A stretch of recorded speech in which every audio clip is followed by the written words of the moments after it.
Hello, everybody. As you can see, new mic. If you haven't seen my main videos or the last video I did last week, but yeah, let's get started. I'm gonna do some stuff on here, kind of top 10 stuff. So most of them I'm not gonna do right off the bat. These ones I don't know. If you guys want to see them, let me know. But I just don't feel like I would have a strong reaction that most of you might be hoping for, or like again, season 5 doesn't pique my interest. Really, I've already shared my thoughts on that on the reaction video or review video I did for the movie and trailers for that movie. So I would, if you want to go watch those, you can. So yeah, I don't know. Season Generation 4 has stuck with me more than the kind of thing. And I guess one thing about season 5 is just disappointing because they kind of set it up for all the changeling, the yak, and their and those six get tested by the tree, and like they're gonna be the next main six possibly, and yeah, they don't. So that's kind of or that irks me a little bit. So yeah, let's get started.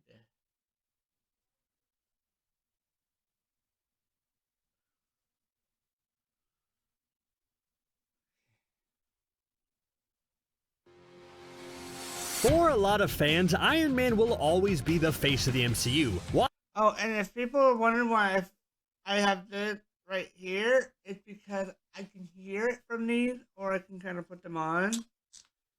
But then it's Watching Tony Stark's journey all the way from the first Iron Man to Endgame was packed with thrills, chills, huge highs, and some pretty sad lows. But one thing fans have noticed is that while Tony often faced big failures and faulty designs in his Iron Man suits, he ended up fixing those issues the next time around. Today's video is all about Tony Stark's biggest suit failures and how those eventually were fixed in unique and creative ways. This is going to be a lot of fun. Let's get started. Got any other bad ideas? I want to start off by highlighting a heartbreaking feature to the Iron Man suits as well as the Spider-Man suits that Tony created. You all remember Captain America Civil War, right? Yep. You know, the one where our favorite Avengers beat up each other relentlessly and then were so fractured that later Thanos was able to waltz right in and wipe out half the universe? Yeah, that one. Anyways, the big selling point for that film is the giant airport fight which saw Tony Stark's group take on Captain America's group. Everyone ended up hurt in some capacity here, but obviously it's clear who the biggest loser was. While Captain America was flying away, Iron Man and War Machine were hot on his trail. Sam Wilson flew in to start running interference, leading to War Machine asking Vision to shoot Falcon down. Now, you could argue that Vision really should have perfect aim given his advanced powers paired with the Mind Stone, but he was also in a slightly compromised position where he was holding Wanda, the woman he loves. We know Wanda is the only one to make him a little frazzled. I mean, just look at the What If episode that dealt with zombies to see just how far Vision's love for Wanda will go. So he probably wasn't in the best mindset to shoot down an enemy. He fired a beam at Sam, who dodged it pretty easily, resulting in the blast hitting War Machine's armor in just the right spot that shut down the suit. Tony had to watch his friend plummet to the earth in a suit of Tony's own design. That had to be painful. Rhodey ended up alive and overall eventually got better, but for a while he was paralyzed. So how did Tony fix this in later suits? By making sure everyone came with a built-in parachute. This is showcased in Spider-Man Homecoming when Peter first fights the Vulture. Adrian Toomes snatches Peter and starts taking him to a higher altitude to presumably drop him. Once they reach a certain height and Peter has no control, his suit deploys an automatic parachute. Now, this parachute doesn't necessarily work perfectly as Peter gets a little tangled in it, but it's the thought that counts, right? Tony wants to make sure his friends using his technology are never left in the position Rhodey was in again. I wouldn't be surprised if War Machine's new armor has a parachute that works independently of the suit's power core, just in case power is ever severed again. I want to take us all the way back to the first Iron Man film, where we got to see a suit issue that Tony dealt with not only get fixed in the same movie, but also helped him defeat the film's overall big bad. In the film, when Tony was making his suits for the first time, his Mark II armor was the first one to be able to fly properly. But there was an issue. It faced an icing problem. Higher altitudes caused atmospheric icing, and for the suit to overall freeze and malfunction. If you want to get technical beyond just saying, hey, it's pretty cold up in the sky, I can explain how that Mark II was created using a chromed titanium steel alloy. Well, obviously, as we all know, the solution for this is to use gold titanium alloy instead, with ceramic plating and silicon-infused steel. As Tony puts it in the movie, they used the same gold titanium alloy from a satellite in order to help it not freeze. And then in some techno babble, Tony mentions how using this ensures fuselage integrity and maintains power to weight ratio. Yeah, because we all passed science in high school and understand all that, right? Well, if not, then I prefer a much simpler explanation of previous suit bad, new suit good. And then this factored into the final fight when Tony was fighting Obadiah Stane in his Ironmonger suit. Although Stane's suit seemed to be more of a powerful weapon, it still was made from the old prototypes, which means the icing problem hadn't been fixed yet. It caused Stane to come crashing down to Earth in spectacular fashion. The reason this moment worked so well is that it presented a difficult problem for Tony Stark to overcome at the beginning, had him fix it in an intelligent way that only he could, and then used that weakness on a stronger opponent in order to come out victorious. It's a testament to Stark's character and his genius-level intellect. You think when Tony was making his early suits, he ever imagined just how epic his journey would be? Yes, he wanted to be a hero and help people thanks to his life-changing experience in the cave, but if you would have told him that he'd eventually be fighting in something called Infinity War for the fate of half the universe while being on the same team as a god of thunder, a rampaging angry green monster, a talking raccoon, and a guy who could shrink himself down to the size of an ant, he'd probably call you delusional and then make a pop culture reference of some sort. But I think the MCU handled the transition from Earthbound mini-adventures to fighting for the sake of the universe rather well. All I'm saying is the next feature highlights just how big the universe got for Tony Stark. At the end of the Avengers, when aliens are attacking New York, the frightened World Security Council decided instead of letting the Avengers do their thing and save the day, that it would just be better to blow up New York instead. As Nick Fury would say, it was a stupid decision. And as much as Fury tried to blow the rocket out of the sky, he didn't succeed, meaning Tony Stark had to make a split-second decision. Earlier in the movie, Captain America called Tony out for never being the guy to make the sacrifice play and always finding some loophole out of it. Well, Tony proved him wrong here by taking the missile and guiding it through the wormhole to blow up all the aliens on the other side. Being in space caused Tony's suit to malfunction and caused Tony to black out, only barely making it back through to New York. During this oxygen-deprived situation, Tony's anxiety and fear of the big one officially started, and it shaped who he was as a hero for the rest of the franchise. But on top of that, he learned that his suit should probably be able to operate in space. As evidenced by Infinity War, Tony upgraded his suit so that he could actually operate in the cosmos without passing out immediately. Good call, Tony. And side note, I'm just overall sad we never got to see a full functional Iron Man spacesuit. Yes, it worked in small doses, but I don't think Tony could just hop into a suit and fly to Neptune for a weekend trip with Elon Musk. There were once rumors before the movie came out that Iron Man 3 would end with a post-credit scene of Tony flying up into space in a new suit and meeting the Guardians of the Galaxy. Hey, maybe we can see that in a What If episode.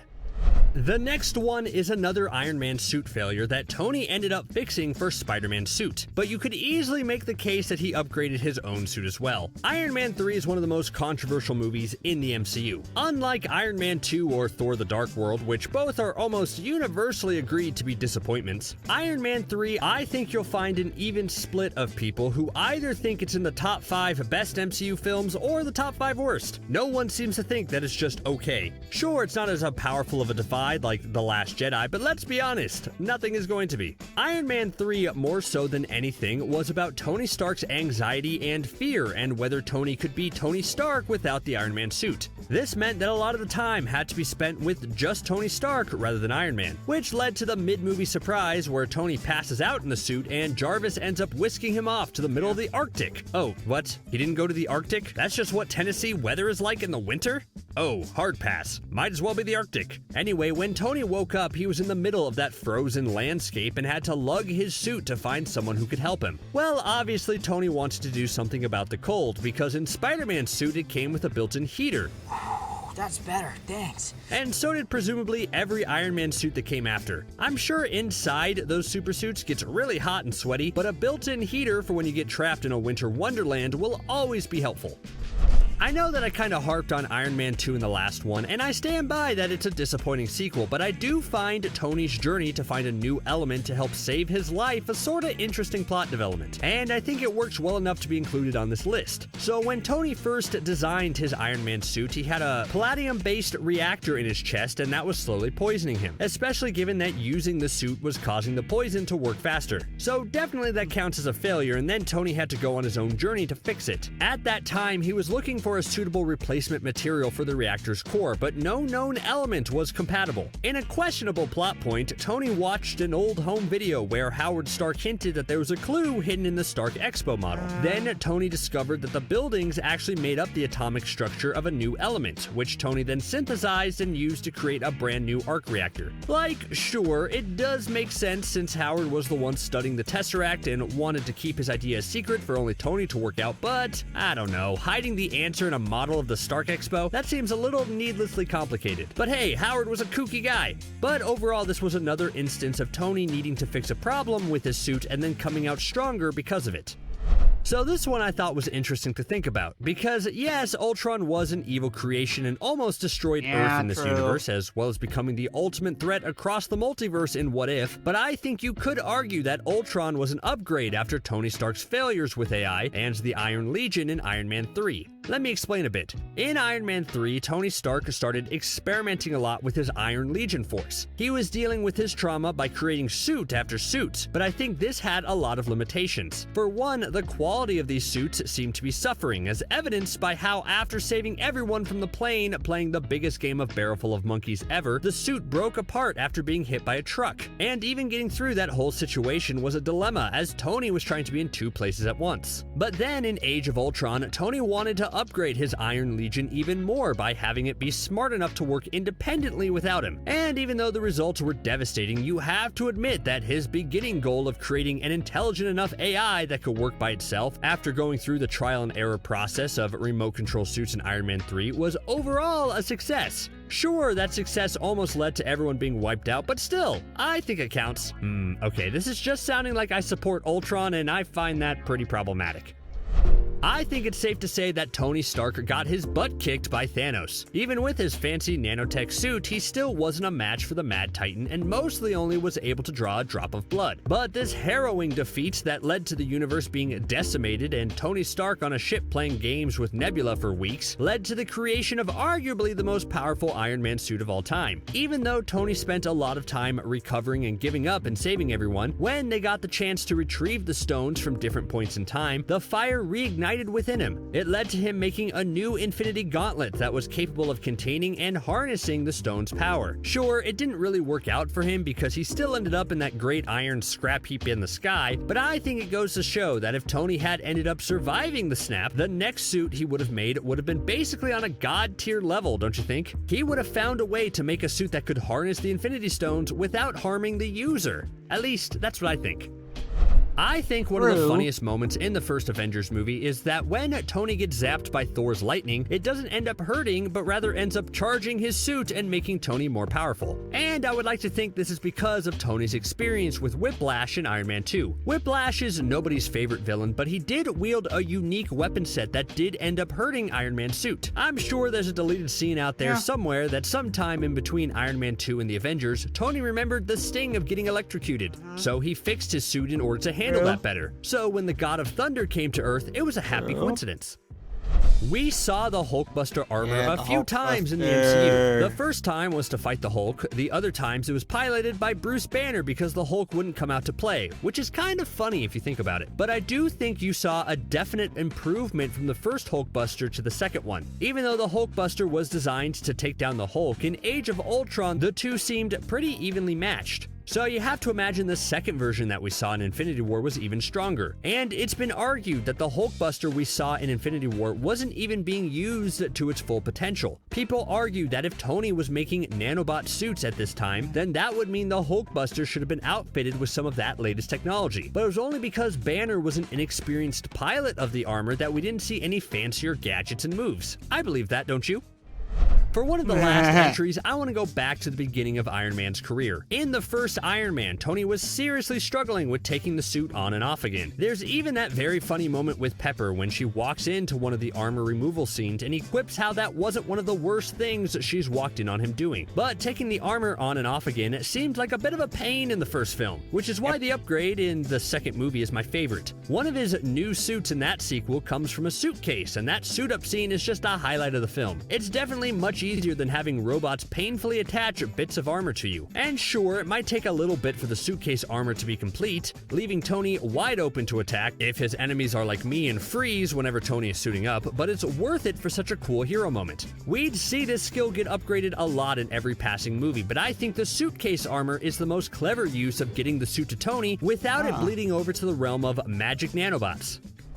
And speaking of nanobots and nanotech, I'll end this video talking about that magical fix-all. Tony definitely came a long way from the first Iron Man movie. First, his suits were grounded in realism, and then they ended with him having specialty nanotech and nanobots that could create literally any weapon he wanted with just a thought. But I've heard the argument that the upgrade from regular suits to nanotech was actually partially caused by Tony's loss in Civil War, and Ant-Man is even to blame? Well, on some level it makes sense. During the airport fight, Ant-Man was able to shrink and sneak into Iron Man's suit, causing a lot of damage as he started unplugging things and generally causing a big ruckus. It caused Tony's suit to malfunction, leading to Tony having to flush Ant-Man out of his system. But think about this huge security breach. If Ant-Man really wanted to, he could have become Giant Man inside Tony's armor, and then Tony probably wouldn't have survived. That would have been an embarrassing way for Earth's greatest protector to end his time in the MCU. I think besides all the fancy new weapons, the nanotech specifically stops attackers like Ant-Man from infiltrating the suit, which is an incredibly valuable upgrade. It also reinforces what the show What If tried to tell us, that someone with shrinking abilities is probably the greatest threat if they used it for malicious intent. I'm just saying, Ant-Man probably would have had a better chance to beat Thanos than Iron Man did on Titan.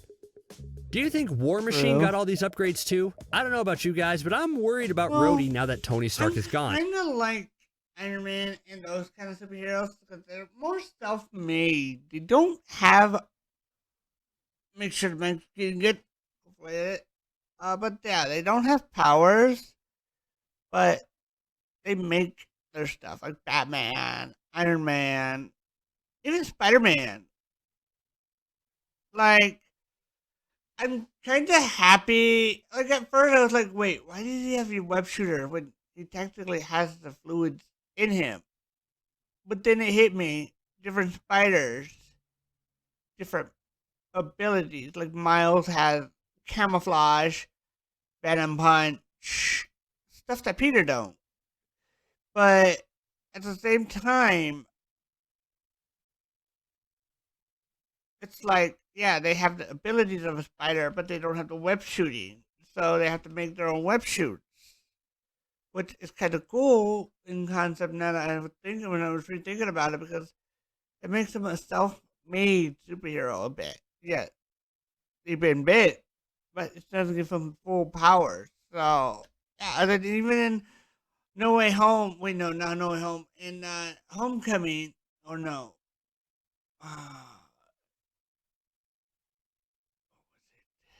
the one where he went on vacation with Mysterio dude, I forget which one that is, but in that, even in that one, he makes a suit from the jet, kind of like Tony does with his technology. And kind of cool because even though Peter doesn't have a father necessarily, Tony kind of takes him under his wing and is that father figure. And he chose Peter to take on that mantle with his technology because he trusted him. And he knew he would do the right thing. I mean, in the end, he kind of made the wrong mistake of giving it to Mysterio, yes. But once he figured out what was wrong, and what Mysterio's doing, he did his best to fix it and fix his mistakes, like Iron Man and all that stuff. So, kind of cool to see them together, like the father figure and all that. Well, hopefully you enjoyed. Again, if you like this, if you did, please leave a like and subscribe for more. There might not be many videos up this week because again, it's at the moment I kind of all got this stuff that I don't want to do right now for reasons I can't and don't want to say. And it's just I don't know. Don't really feel like doing them at the moment too. So I mean, unless you guys want to see top 10 stuff back to back, please let me know. This stuff, maybe feel free to let me know. I'm gonna try to find some other stuff. Hopefully, yeah. Otherwise, I'm gonna have to do some top 10. So there might not be much videos up this week. So let me know what you guys want to see. You guys don't mind the top 10 stuff? Cool. I might start doing more Darman stuff again. I've seen some YouTubers started to react to him again. I don't know if all the stuff with him is resolved or not. But yeah, if you guys want to see me doing that again, please let me know. Otherwise, oh, I do have some Facebook stuff that I want to react to, so I guess I could do some of that stuff. I guess. Again, I'll see you guys in the next video.